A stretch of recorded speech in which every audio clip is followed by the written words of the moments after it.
Assalamualaikum warahmatullahi wabarakatuh. Salam guru penggerak.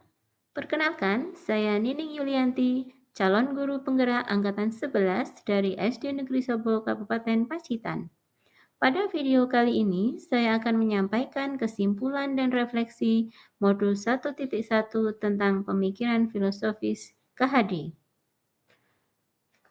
Kesimpulan dan refleksi ini dapat tersusun dengan baik dengan bimbingan fasilitator saya, Ibu Sisilia Ari Widayanti SPD, dan pengajar praktek saya, Ibu Umi Pratiwi SPD. Kesimpulan dan penjelasan mengenai pemikiran Ki Hajar Dewantara. Ki Hajar Dewantara menggambarkan secara detail dan utuh pemikiran tentang pendidikan.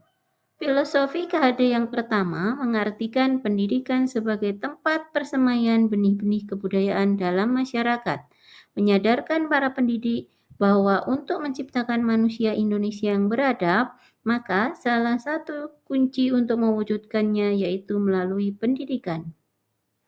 Filosofi KHD yang kedua berkaitan dengan dasar-dasar pendidikan yang menuntun.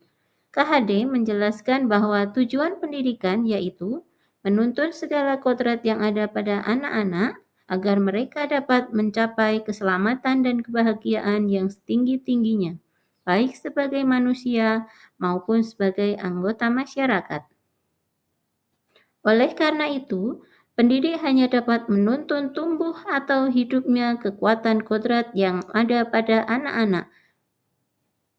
Konsep pemikiran-pemikiran filosofis KHD yang ketiga sangat relevan dengan kodrat alam dan kodrat zaman yang mengiringi kehidupan anak-anak. Artinya, pendidikan yang diberikan menyesuaikan dengan kondisi lingkungan atau potensi anak. Selain itu, juga harus mengikuti perkembangan zaman.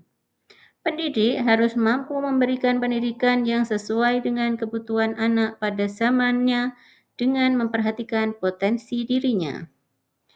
Filosofis pendidikan KHD yang keempat yaitu tentang budi pekerti. Budi pekerti atau watak atau karakter merupakan perpaduan antara gerak pikiran, perasaan, dan kehendak atau kemauan sehingga menimbulkan tenaga. Pengembangan karakter atau budi pekerti tidak dapat tercipta begitu saja, harus melalui pembiasaan-pembiasaan baik di lingkungan sekolah, keluarga, maupun masyarakat. Sebelum mempelajari pemikiran filosofis KD, saya percaya bahwa murid datang ke sekolah seperti kertas kosong yang belum memiliki pengetahuan apa-apa dalam dirinya. Di sekolahlah, murid mendapatkan banyak pengetahuan dan pembelajaran dari gurunya, sehingga kertas kosong tersebut telah memiliki goresan tinta yang jelas sesuai dengan tujuan kurikulum di sekolah. Sebelum saya mempelajari pemikiran filosofis KHD, saya menganggap pembelajaran memerlukan peran guru yang sangat dominan di kelas, mulai dari membuat tujuan pembelajaran, menjelaskan materi dan latihan soal, hingga menarik kesimpulan pembelajaran hari itu. Saya melaksanakan pembelajaran sesuai tuntutan kurikulum. Tidak peduli murid telah siap menerima materi lanjutan atau tidak, melainkan cenderung mengejar materi yang harus dituntaskan dan akhirnya kembali lagi kepada cara terpraktis yaitu metode ceramah. Setelah mempelajari filosofis pemikiran KHD, saya menyadari bahwa apa yang saya pikirkan dan lakukan selama ini tidak tepat.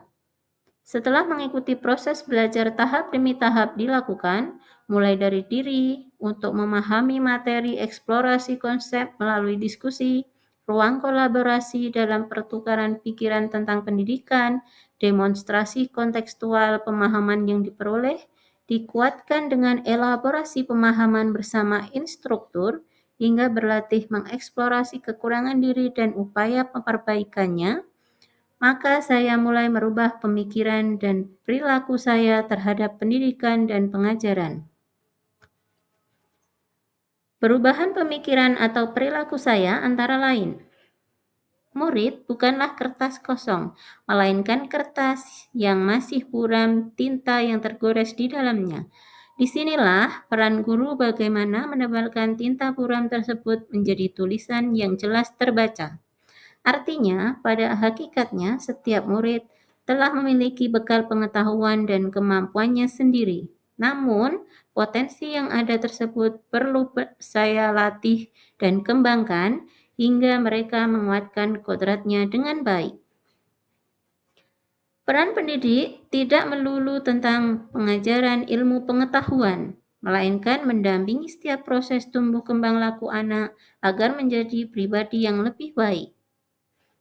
Yang ketiga, setiap murid memiliki kodrat alam yang berbeda. Sebagai pendidik, kita harus memahami karakter setiap murid, sehingga murid dapat mengembangkan kreativitasnya dengan baik.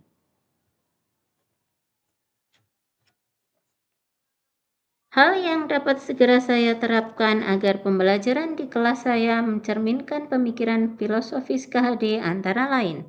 Yang pertama, melakukan asesmen diagnostik non-kognitif dan pemetaan bakat minat potensi murid. Hal ini penting karena potensi dan kebutuhan murid untuk belajar yang beraneka ragam. Hasil asesmen saya dapat digunakan sebagai acuan untuk menentukan strategi pembelajaran yang akan dilakukan. Tentunya, strategi pembelajaran yang berpihak pada murid. Yang kedua, mendesain dan menjalankan pembelajaran yang berpihak pada murid.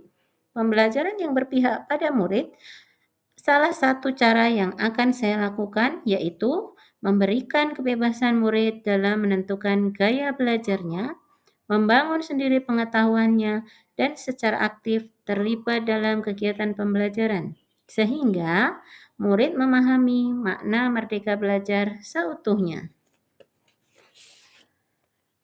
Yang ketiga, melakukan evaluasi dan refleksi sebagai upaya perbaikan kualitas pendidikan dan pengajaran. Hal ini penting saya lakukan untuk mengetahui kekuatan dan kelemahan dari pembelajaran yang dilakukan. Kegiatan refleksi harus saya lakukan untuk setiap metode pembelajaran yang diberikan. Apakah sudah sesuai dengan kebutuhan murid atau belum? Selain poin-poin yang telah disebutkan di atas, penulis juga akan melaksanakan pembiasaan positif guna menciptakan budi pekerti murid yang baik. Pembiasaan yang akan saya lakukan antara lain mengawali aktivitas pembelajaran dengan berdoa, menanyakan kabar, dan mendoakan hal baik untuk murid, melalui memberikan apresiasi setiap proses belajar murid, melalui memberikan kata-kata positif satu sama lain. Demikian kesimpulan dan refleksi modul 1.1 tentang pemikiran filosofis Ki Hajar Dewantara. Terima kasih, salam dan bahagia. Wassalamualaikum warahmatullahi wabarakatuh.